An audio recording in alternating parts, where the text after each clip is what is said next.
I-share ko lang ang naging experience ko dito sa Wi-Fi repeater na ito, no? Very effective ang apat na antena nito dahil napakalayo ng range at tagus talaga nito ang mga pader sa bahay. Ang downtime lang nito ay may mga butas-butas kaya hindi siya pwede outdoor dahil pinapasukan ng alikabok at nagmo-moist. Ayun, nag-short. Sira.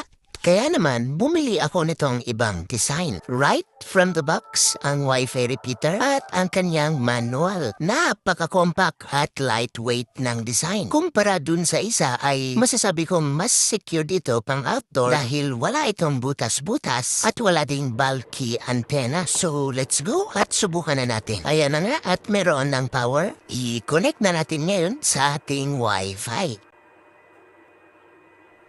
Piliin ang repeater BFEC. Pindutin ito hanggang lumabas ang login page. And then, click login. Piliin ang repeater mode settings dahil hindi naman natin gagamitan ng wire. Select the Wi-Fi signal to be amplified. Yung main router natin para maboost at lumawak ang range. Input your main router password. Simply check this box to modify the Wi-Fi repeater's name para madaling ma-distinguish kung alin ang main router at kung alin ang repeater. Napakadali lang nito gawin, ano? At ayan na, finish na. Iko-connect na natin ngayon sa bago nating repeater. Alam nyo ba na may-maintain din ito same speed nung main router ninyo sa bahay?